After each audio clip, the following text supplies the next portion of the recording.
Hello students, welcome to Sunny tutorial classes. तो आज competition के सेक्शन में हमारा भोजन जो है एक बहुत इंपॉर्टेंट चैप्टर है।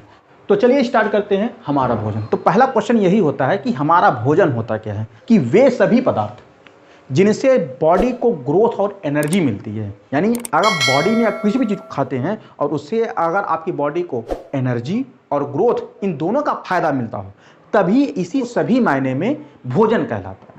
तो अगर हम भोजन को देखेंगे तो भोजन को ही हम लोग क्या कहते हैं, पोषक पदार्थ कहते हैं। क्यों? क्योंकि जब जैव शरीर इसको अपने बॉडी में अंतर्ग्रहण करता है तब उससे एनर्जी, ग्रोथ और यहाँ तक कि न्यूट्रिशन का भी काम मिलता है। तो सिंपली अगर हम देखेंगे तो भोजन को पोषक पदार्थों के यानी उनके कार्य के आधार पे जब हम उनको डिफरेंशिएट करेंगे तो पोषक पदार्थ 3 भागों में बढ़ जाते हैं।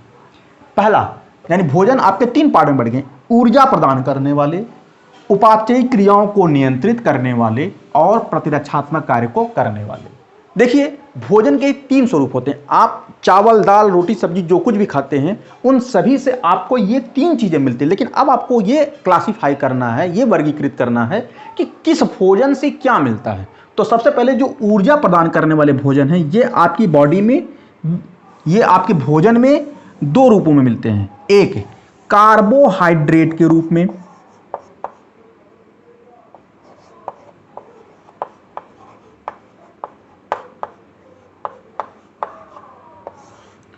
एक कार्बोहाइड्रेट्स के रूप में, और दूसरा जो है वो है वसा यानी फैट के रूप में, जिसको हम तेल या चर्बी भी कहते हैं, और जिसको हम उपापचयी क्रियाओं को नियंत्रित करने वाले पोषक पदार्थ कहते हैं। वो आपकी बॉडी में केवल और केवल एक ही टाइप का होता है, जिसको हम लोग प्रोटीन कहते हैं।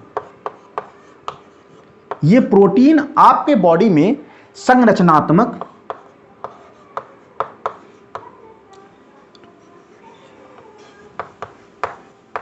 एवं क्रियात्मक, यानी आपकी बॉडी में संरचनात्मक नियंत्रण, मतलब आपका बॉडी कैसा बने, यानी आप बाल से लेकर के पैर के नाखून तक जिस भी स्ट्रक्चर से बने वो सबके सब प्रोटीन है। तो ये प्रोटीन आपकी संरचना को बनाता ही है, साथ साथ में आपकी क्रिया को भी नियंत्रित करता है। जैसे आप खाना खाते हैं तो उसको डाइजेस्ट करने के लिए एंजाइम पार्टिसिपेट करते हैं, बॉडी के फंक्शन को कंट्रोल करने के लिए हार्मोन्स कंट्रोल करते हैं। तो ये आपकी बॉडी को या तो ग्रोथ का काम करेगा या तो रेगुलेटरी का काम करेगा। तो ये प्रोटीन का काम करते हैं। दूसरा जो है यानी लास्ट जो है हमारा प्रतिरक्षात्मक कार्य को करने वाले, प्रतिरक्षात्मक कार्य करने वाले जो आपकी बॉडी को इम्यूनिटी दे। कोरोना काल में बॉडी को इम्यूनाइज करने वाले मैटर को मार्केट में बहुत ज़्यादा महत्व दिया गया है। जैसे अब ऐसे कौन से पदार्थ जो आपकी बॉडी में इम्यूनाइज करने वाले काम हैं, तो ये आपकी बॉडी में 2 प्रकार के होते हैं। एक तो होता है विटामिन,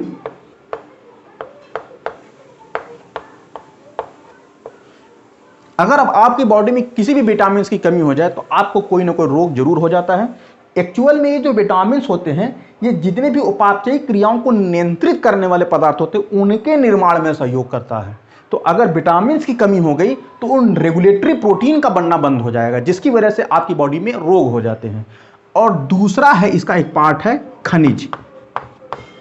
ये आपकी बॉडी में बहुत ट्रेस अमाउंट में बनते हैं, बहुत हल्के, बहुत कम मात्रा में बनते हैं। इस नाते आप इसको बाहर से कंज्यूम लेते हैं और वो भी आपको वहां से बहुत थोड़ी मात्रा में ही मिलती है। और जब आप लेते हैं तो ये खनिज और विटामिन मिल करके आपकी बॉडी में इन रेगुलेटरी प्रोटीन का निर्माण करते हैं। जैसे आपकी बॉडी में एक रेगुलेटरी प्रोटीन है हीमोग्लोबिन। तो आप कहेंगे सर इसमें रेगुलेटरी प्रोटीन क्या है? तो देखिए, हीमोग्लोबिन जो है उसका एक पार्ट आयरन का बना, और आयरन है क्या? एक खनिज है। तो आयरन के साथ जब तक प्रोटीन नहीं जुड़ेगा तब तक वो हीमोग्लोबिन नहीं बनेगा। तो आयरन के साथ जब प्रोटीन जुड़ता है और उस प्रोटीन को जोड़ने का काम करता है विटामिन करते हैं, जिसको आप लोग कहते हैं साइनोकोबैलामिन, यानी उस विटामिन में विटामिन B12 अगर है तभी ये खनिज प्रोटीन के साथ जुड़ करके आपका हीमोग्लोबिन बनाएगा। तो इस प्रकार से आपके बॉडी में आप जो कुछ भी आप कंज्यूम करते हैं, जो कुछ भी आप अपने बॉडी में अंतर्ग्रहित करते हैं, वे सभी पदार्थ कार्य के आधार पर 3 भागों में बढ़ जाते हैं। ऊर्जा प्रदान करने वाले, उपापचयी प्रक्रियाओं को नियंत्रित करने वाले और प्रतिरक्षात्मक कार्य को करने वाले। अगर आपके भोजन से ये 3 चीज नहीं मिल रहे हैं तो समझ लीजिए कि आपके वो भोजन के कैटेगरी में नहीं आ सकता। जैसे पानी, पानी एक यूनिवर्सल सॉल्वेंट है, ये आपकी भोज्य पदार्थों की प्रक्रियाओं को चलाने में सहायक है, लेकिन हम पानी पी करके लंबे समय तक जीवित नहीं रह सकते। तो स्टूडेंट्स, अब हम लोग एक्सप्लेन करते हैं कार्बोहाइड्रेट्स। कार्बोहाइड्रेट्स भोजन के 3 प्रकार में से ये प्रथम प्रकार का होता है। तो कार्बोहाइड्रेट्स क्या होते हैं? तो अगर हम देखेंगे तो कार्बोहाइड्रेट्स नाम से पता है, कार्बो मतलब कार्बन, हाइड्रेट मतलब पानी, यानी जब कार्बन पानी के साथ मिक्स हुआ होगा तब वो कार्बोहाइड्रेट बना। ऐसा बहुत पहले एक एजम्पशन दिया जाता था, और लेकिन नाम आज भी हम वही यूज करते हैं। लेकिन जब इनके रासायनिक संगठनों में हम इनके बारे में जानते हैं, तो रासायनिक संगठनों में तो ये जो कार्बोहाइड्रेट्स होता है, कार्बन, हाइड्रोजन और ऑक्सीजन, जिसको आप CH और O से एक्सप्रेस करते हैं, तो इनमें कार्बन और हाइड्रोजन और ऑक्सीजन के बने सबसे ज्यादा यौगिक देखे गए हैं। और इनका जो आनुपातिक रेशियो होता है, इनका जो अनुपात होता है, वो 1:2:1 का होता है। यानी कार्बन 1 रहेगा, हाइड्रोजन 2 रहेंगे और ऑक्सीजन 1 रहेगा। तो जिसकी वजह से ये इनका जो सामान्य फार्मूला बनता है वो क्या बनता है? CH2O। तो चूंकि हाइड्रेट्स ऑफ कार्बन, वो भी कहा कि पॉलीहाइड्रेट्स ऑफ कार्बन, यानी उन्होंने कहा कि वाटर के अगर अनगिनत मॉलिक्यूल जुड़ते चले जाएं तो ये n नंबर ऑफ संख्या है। तो अगर आप इसमें 6 यानी 6 वाटर मॉलिक्यूल को इसमें जोड़ दिए तो देखिए जब आप मल्टीप्लाई करें तो C6H12O6 ये फार्मूला हो जाता है। ऐसा पुराना कॉन्सेप्ट था। तो रासायनिक दृष्टि से इन्हें जल अपघटन से, कार्बन के जल अपघटन से बने यौगिक भी कहते हैं। यानी कार्बन का जब भी जल अपघटन किया जाए तो उससे कार्बोहाइड्रेट्स का निर्माण होता है। तो कार्बोहाइड्रेट्स को एक्चुअल में ये ऊर्जा के सबसे बड़े स्रोत होते हैं। तो ऊर्जा के सबसे बड़े स्रोत होते हैं, तो देखा गया कि नेचर में जब इनके रसायन विज्ञान में कार्बोहाइड्रेट्स के ऊपर रिसर्च और बढ़े तो देखा गया कि कार्बोहाइड्रेट्स फंक्शनल ग्रुप के आधार पर 2 प्रकार के नेचर में प्रस्तुत होते हैं। पहला एक होता है एल्डिहाइडिक शुगर, यानी एक ऐसा हाइड्रोकार्बन जिसके अंदर एल्डिहाइड ग्रुप लगा हुआ, और एक ऐसा हाइड्रोकार्बन जिसके अंदर कीटोन ग्रुप लगा होता है। तो आप देखते होंगे, क्योंकि अगर हम आपको उसके कार्बन ग्लूकोज के संरचना में दिखाएं तो ग्लूकोज का सिंपल सा फार्मूला C6H12O6 है। तो अगर हम इसी को 2 भागों में विभाजित करें तो देखेंगे क्या कि अगर कार्बन के प्रथम कार्बन पर अगर एल्डिहाइड ग्रुप इस प्रकार यानी CHO, इस ग्रुप को हम लोग क्या कहते हैं? CHO group. तो अगर ये CH ग्रुप अगर सबसे पहले या इधर दिखे या इधर दिखे, बीच में नहीं दिख सकता, तो अगर इस प्रकार से ये पहले दिखता हो तो ऐसे कार्बन को या ऐसे कार्बनिक कंपाउंड को हम लोग क्या कहते हैं? एल्डिहाइडिक शुगर कहते हैं। और वहीं पर इसके तीसरे कार्बन पे 1 2 3, यानी अगर ये जो ग्रुप है कार्बन के ऊपर कार्बोनिल ग्रुप कहते हैं, अगर ये कार्बोनिल ग्रुप कार्बन चेन के एकदम मध्य में उपस्थित हो तो इसको हम लोग कहते हैं कीटोनिक शुगर। तो नेचर में फंक्शनल ग्रुप के आधार पे कार्बोहाइड्रेट्स को 2 ग्रुप में विभाजित किया गया है। तो स्टूडेंट्स, एग्जाम की दृष्टि से अभी तक के कार्बोहाइड्रेट में हमने जितना पढ़ा उसमें से इंपॉर्टेंट क्वेश्चन क्या क्या आ सकते हैं? तो देखिए उसमें से सबसे इंपॉर्टेंट क्वेश्चन ये आ सकता है कि 1 ग्राम ग्लूकोज से कितनी ऊर्जा निकलती है। तो इस बात को याद रखिएगा, 4 या 4.1 आप लिख सकते हैं।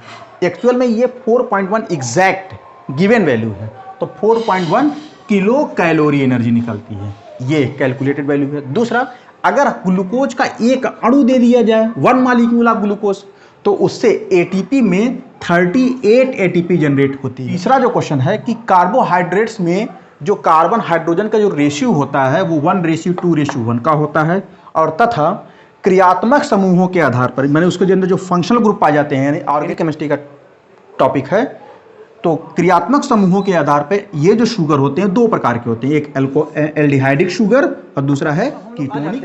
कार्बोहाइड्रेट्स की कैटेगरीज, यानी नेचर में कार्बोहाइड्रेट्स के रासायनिक संगठनात्मक स्ट्रक्चर के आधार पे वो कुल कितने प्रकार के पाए जाते हैं।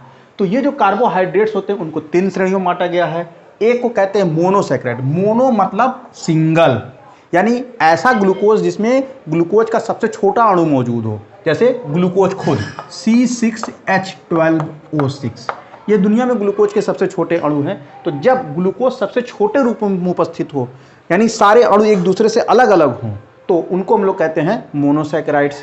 और जब यही ग्लूकोज के 2 अणु आपस में जुड़ जाते हैं, यानी ग्लूकोज यानी C6H12O6 और प्लस C6H12O6, तो ये जब मिल करके C12H22O11 प्लस H2O बनाते हैं। तो यहाँ पर देखिए, यहाँ पर कार्बन की संख्या इनसे जस्ट डबल हो जाती है। तो इस नाते इसको हम लोग कहते हैं डाई। डाई मतलब दो, सैकराइड मतलब चीनी। यानी जब दो चीनी के मॉलिक्यूल, यानी जब दो ग्लूकोज के मॉलिक्यूल आपस में जुड़ते हैं तो डाइसैकराइड्स बनता है। इसके एग्जांपल में सुक्रोज, माल्टोज, लैक्टोज। सुक्रोज आप जिसको आप चीनी के नाम से जानते हैं, सुक्रोज है। माल्टोज जिसको आप मिश्री के नाम से जानते हैं, माल्टोज। लैक्टोज जो दूध में जो मीठापन होता है वो लैक्टोज की वजह से होता है। और यहाँ पर देखिए ग्लूकोज, फ्रक्टोज। ग्लूकोज तो आप जाहिर सी बात है ग्लूकान डी मार्केट में बिकता है। फ्रक्टोज जो होता है, जितने आप नेचर में फल का जूस लेते हैं वो फ्रक्टोज होते हैं। और गैलेक्टोज जो होता है, जब लैक्टोज टूटता है तो ग्लूकोज और गैलेक्टोज में टूटता है। ये गैलेक्टोज लैक्टोज का ही एक पार्ट होता है। उसके बाद आ जाते हैं पॉलीसैकेराइड्स। पॉली मतलब बहुत सारे, सैकेराइड मतलब चीनी। यानी जब बहुत सारे चीनी के मॉलिक्यूल यानी ग्लूकोज के मॉलिक्यूल आपस में जुड़ करके एक कॉम्प्लेक्स स्ट्रक्चर बनाते हैं तो उसको पॉलीसैकेराइड्स कहते हैं। नेचर में ये दो रूपों में मिलते हैं, एक स्टार्च के रूप में। स्टार्च वही जिसको हम लोग चावल कहते हैं, आलू कहते हैं, ये सब क्या है, स्टार्च हैं। क्यों? क्योंकि इसमें ग्लूकोज के बहुत सारे अणु आपस में जुड़ करके बड़ा चेन बना लेते हैं। लेकिन एक और भी स्ट्रक्चर होता है कि ये सेलुलोज के रूप में मिलते हैं। आपने नेचर में लकड़ी देखा होगा, लकड़ी क्या है, सेलुलोज है। तो इस प्रकार से हम कार्बोहाइड्रेट्स के नेचर में तीन कैटेगरीज में बांट सकते हैं। बात करते हैं स्रोत की, तो नेचर में ये स्रोत कहाँ कहाँ से हैं? चावल, चीनी, आलू, शहद, चुकंदर, गेहूं, गन्ना। दुनिया में पाए जाने वाले समस्त मीठे फल इसके कैटेगरीज में आते हैं। या फिर वे सभी, इसको हम लोग कंद और मूल कहते हैं, तो कंद और मूल भी कार्बोहाइड्रेट्स के रिचेस्ट सोर्सेज में आते हैं। उसके बाद अगले भोज्य पदार्थों में हम आ जाते हैं वसा। वसा को हम लोग फैट भी कहते हैं और ये भी मुख्यतः कार्बन, हाइड्रोजन और ऑक्सीजन से मिलकर के ही बना होता है। लेकिन चूंकि इसके अंदर ऑक्सीजन की मात्रा कम होती है, इस नाते ये कार्बोहाइड्रेट्स की तुलना में जब इनका ऑक्सीडेशन होता है तो ये उसकी 2 गुनी मात्रा में एनर्जी को प्रोड्यूस करते हैं। तो अगर हम देखें कि एक एक फैट मॉलिक्यूल कैसे बना होता है, तो एक्चुअल में ये फैटी एसिड और ग्लिसरॉल के मिलने से बनते हैं। और जब फैटी एसिड और ग्लिसरॉल के मिलने से बनते हैं तो इनको वसा कहते हैं। तो आप कहेंगे सर ये फैटी एसिड इंग्लिश का वर्ड नहीं लगता, कि इससे हम कैसे समझेंगे? तो मैं आपको आपके कॉमन वर्ड में समझाता हूं। आपके घर में सिरका मिलता है, जानते ही होंगे, खाए भी होंगे। तो ये जो सिरका है जिसका कॉमन फार्मूला CH3COOH है, एक फैटी एसिड है ये। और सबसे जो सिंपलेस्ट फैटी एसिड है वो HCH, जो फार्मिक एसिड कहते हैं, जो चींटियों में पाया जाता है। कभी कभार आपने देखा होगा कि चींटी जो है, चींटी से एक विशेष प्रकार का एसिड निकाला जिसको फार्मिक एसिड कहते हैं, उसका भी स्वाद खट्टा होता है। दुनिया में निकलने वाला पहला ऑर्गेनिक एसिड है। तो ये इसको याद रखिए कंपटीशन में कि दुनिया में पहला निकलने वाला ऑर्गेनिक एसिड फार्मिक एसिड है। और घरों में पाया जाने वाला सबसे सिंपलेस्ट फैटी एसिड क्या है हमारा? विनेगर है। अब आपके मन में कहेंगे, आप कहेंगे सर ये ग्लिसरॉल क्या होता है? तो ग्लिसरॉल एक्चुअल में और कुछ नहीं, आप लोगों ने देखा होगा कि औरतें चेहरे को टोन करने के लिए ग्लिसरीन लगाती हैं। तो एक्चुअल में उसी ग्लिसरीन के प्योर फॉर्म को ग्लिसरॉल कहते हैं। एक्चुअल में कंपनी जब बनाती है तो उसको ग्लिसरॉल के फॉर्म में बनाती हैं, और जब वो दूसरी जगहों पे मार्केट में बिकने के लिए आता है तो उसमें वो लोग अनुपात के हिसाब से पानी मिला करके डाइल्यूट करके तब उसको ग्लिसरीन में बेचते हैं। तो एक्चुअल में ये आपका ग्लिसरीन हो जाता है। यानी आप भी बना सकते हैं कि एक बर्तन में, अगर एक शीशे के बर्तन में अगर आप थोड़ा सा सिरका ले लें और उसमें थोड़ा सा आप ग्लिसरीन डाल के थोड़ा सा गर्म कर दे तो देखिए वो तेल बन जाता है, जिसको हम लोग तेल कहते हैं। तो ऊर्जा की दृष्टि से ये मैंने कहा ना, कार्बोहाइड्रेट से दोगुनी ऊर्जा देता तो कितनी देता है? तो एक अणु वसा का 9.3 किलो कैलोरी एनर्जी देता है। इस बात को याद रखे रहिए। अगर इनकी कैटेगरीज की बात करें तो जाहिर सी बात है ऊर्जा की अब 2 ही स्रोत हैं, एक तो हमारा कार्बोहाइड्रेट था, एक हमारा फैट था। लेकिन इनकी भी कैटेगरी होती है। तो इनकी कैटेगरीज की 2 कैटेगरी होती है, एक कहलाता है सैचुरेटेड और एक कहलाता है अनसैचुरेटेड। यानी हिंदी में कहते हैं संतृप्त वसा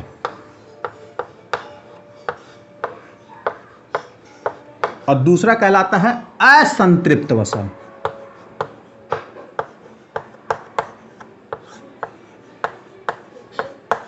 अब आप कहेंगे सर संतृप्त वसा, असंतृप्त वसा क्या होती है? दुनिया में तेल के वे सभी फॉर्म जो सॉलिड रूप में मिलते हैं, ठोस रूप में मिलते हैं, उनको संतृप्त वसा कहते हैं। जैसे जिसमें आपने देखा होगा घी जम जाते हैं ना, नारियल तेल,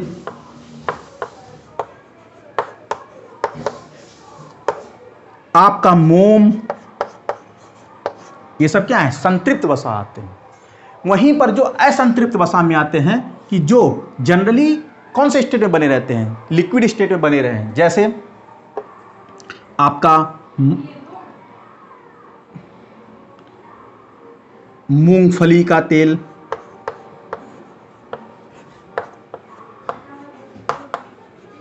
सरसों तेल,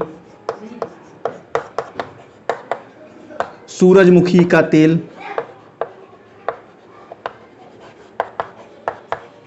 तो ऐसे सभी तेल जो जिनका जनरली फिजिकल स्टेट क्या हो? लिक्विड स्टेट का हो, उसको असंतृप्त वसा कहते हैं। और जिनका फिजिकल स्टेट क्या हो? सॉलिड स्टेट का हो, यानी जो सॉलिड लिक्विड में टेम्परेचर देने पर वो अपने अगर स्टेट को चेंज कर लेते हैं तो उसको संतृप्त वसा कहते हैं। जैसे घी, नारियल तेल, मोम, ये सब आते हैं। तो वसा के मुख्य स्रोतों में समस्त तिलहन फसलें, ऐसे हुए फसलें जिनसे तेल निकाला जाता है, जैसे सरसों, अलसी, मूंगफली, सोयाबीन, ये समस्त तिलहन फसलें हैं। और जंतु वसा में घी, शुद्ध देसी घी जिसको कहते हैं, जिसे हम लोग गाय से एक्सट्रैक्ट करते हैं, मछली का तेल, ये सब किसमें आते हैं?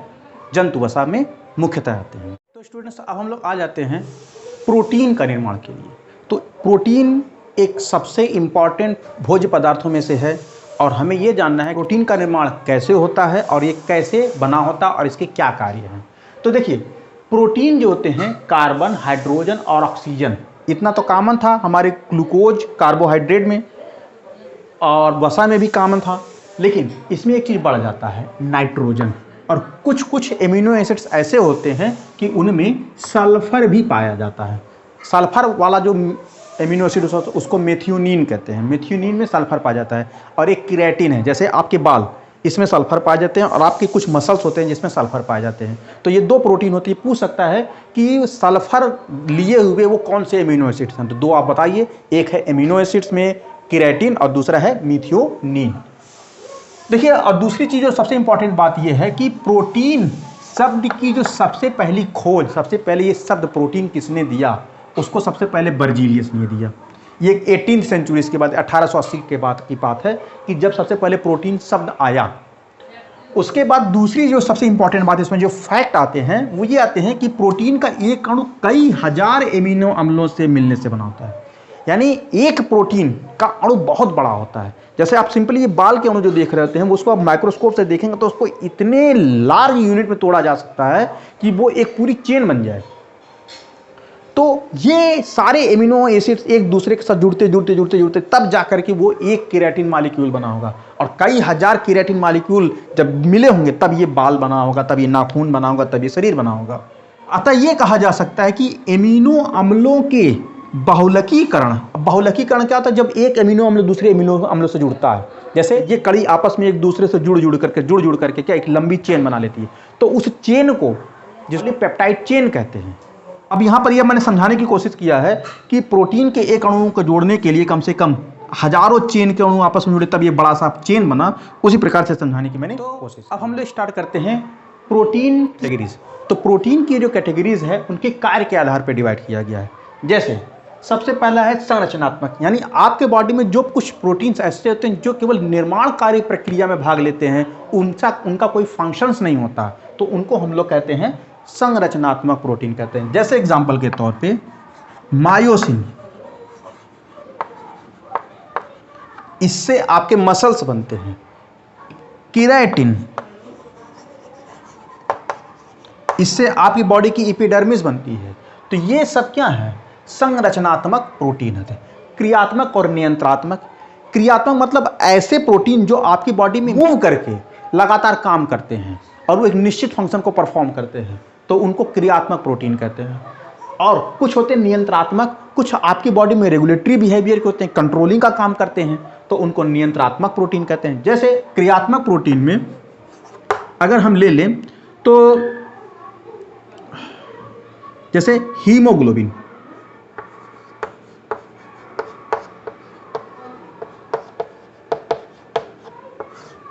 हीम और ग्लोबिन मिलकर के एक क्रियात्मक प्रोटीन बनाया जो आपकी बॉडी में एक क्या काम करते हैं, ऑक्सीजन को लेना और ऑक्सीजन को बॉडी से बाहर छोड़ना, इतना काम करते हैं। दूसरा जो अगर आप देखेंगे नियंत्रणात्मक, इसमें आपके सभी एंजाइम्स आ जाएंगे और हार्मोन्स भी आ जाएंगे, कुछ हार्मोन्स भी आ जाएंगे, क्योंकि सभी हार्मोन्स प्रोटीन के नहीं होते हैं। जैसे हार्मोन्स, ये आपकी बॉडी को कुछ निश्चित मेटाबॉलिक फंक्शन यानी उपापचयी प्रक्रियाओं को क्या करते हैं, सीधे कंट्रोल करते हैं। जैसे दाढ़ी मूंछ का आना, नर नारी को विभेदीकरण करना, ये हार्मोन्स का काम होता है। उसके बाद आ जाते हैं प्रतिरक्षात्मक में। प्रतिरक्षात्मक में आ जाते हैं आपके एंटीबॉडीज, और ये जो एंटीबॉडीज बने होते हैं ग्लोबिन और दूसरा है इम्यूनोग्लोबिन के मिलने से बने होते हैं, जिससे आपकी बॉडी में प्रतिरक्षण प्रक्रिया को क्या करती है, संपादित किया जाता है। तो स्टूडेंट्स, लास्ट टॉपिक है प्रोटीन की कमी से होने वाले रोग। तो प्रोटीन की कमी से होने वाले रोग में ये कंपटीशन की दृष्टि से भी बहुत इंपॉर्टेंट है, क्योंकि ये दो क्वेश्चन बार बार कई प्रतियोगी परीक्षाओं में पूछे गए हैं। तो सबसे पहले ये जाने कि प्रोटीन की कमी से दो प्रकार के रोग होते हैं, एक होता है मेरामस और दूसरा होता है क्वाशियोरकर। जो मेरामस होते हैं ये कार्बोहाइड्रेट और प्रोटीन की कमी से होता है। एक्चुअल में होता है कि ये सिचुएशन तब आती है जैसे जब किसी व्यक्ति घर में खाना खत्म हो जाए या उसके पास उसका डेवलपमेंट नॉर्मल तरीके से हुआ हो, लेकिन एक सिचुएशन में हो सकता है कई दिनों तक भूखा रहने वाला खा रहा, उसके घर में खाना खत्म हो जाए। तो इस सिचुएशन में बॉडी अपने अंदर स्टोर जो ग्लाइकोजन होते हैं पहले उनको खर्च करता है, फिर उसके बाद वो प्रोटीन को डिग्रेड करके एनर्जी के रूप में कन्वर्ट करता है। और जब ये सिचुएशन आती है तो उस व्यक्ति के सारे मसल्स जो होते हैं वो हड्डियों से चिपकना शुरू कर देते हैं और वो बहुत ही दुबला और वीक दिखता है। पेट जो होते हैं उनके आंतों में लगभग सड़ जाते हैं और पसलियां बाहर आ जाती हैं। आप एक एक पसली को गिन सकते हैं। तो जब भी आपको कोई व्यक्ति ऐसा दिखाई दे जो कुपोषित हो और हड्डियां गिनाई दे रही हों, तो आप समझिए कि आप मेरामस रोगी को देख रहे हैं जो ग्लूकोज और प्रोटीन की कमी से हुआ है। जबकि जो क्वाशियोरकर होते हैं ये ऐसे व्यक्ति होते हैं जो ग्लूकोज तो ले रहे हैं लेकिन प्रोटीन नहीं ले रहे हैं, यानी खाने में केवल उनका मुख्य भोजन ग्लूकोज होता है, तो उनके बॉडी में प्रोटीन की कमी हो जाती है। अब जिसकी वजह से उसके बॉडी में कई प्रकार के लक्षण प्रदर्शित हो जाते हैं, जैसे पेट का फूलना, सफ़ेद दाग हो जाना, कमजोर प्रतिरक्षा तंत्र और चमड़ी पर परत होना। पेट फूलना मतलब होता है कि उनके बॉडी चूंकि ग्लूकोज के एक कंज्यूम करने से वाटर बहुत ज़्यादा मात्रा में होता है, तो वाटर पूरे बॉडी में वाटरी हो जाती है, पूरा बॉडी स्वेल करने लगता है। सफ़ेद दाग, हर इंसान के बॉडी में जो कलर होते हैं वो कलर मेलानिन प्रोटीन से बनते हैं और मेलानिन अगर खत्म हो जाए तो जाहिर सी बात है वहाँ पे सफ़ेद दाग उत्पन्न हो जाते हैं। कमज़ोर प्रतिरक्षा तंत्र में, चूँकि हम सभी लोगों को पता है कि बॉडी में इम्यूनिटी के लिए रिस्पॉन्सिबल क्या है, एंटीबॉडीज़ हैं। और एंटीबॉडीज़ किसके बने होते हैं, ग्लोबिन प्रोटीन और इम्यूनोग्लोबिन, दोनों प्रोटीन और यहाँ प्रोटीन की कमी है। तो जब ये नहीं रहेगा तो वो व्यक्ति बहुत आसानी से किसी भी रोग से ग्रसित हो जाएगा। और चमड़ी पर परत आपने देखा उनकी परतें इतनी सूख जाती हैं कि उन पर चमड़ी की मोटी मोटी लेयर छूटने लगती हैं। तो ये सब लक्षण से आप बता सकते हैं कि वो व्यक्ति या बालक किससे पीड़ित है, क्वाशियोरकर से।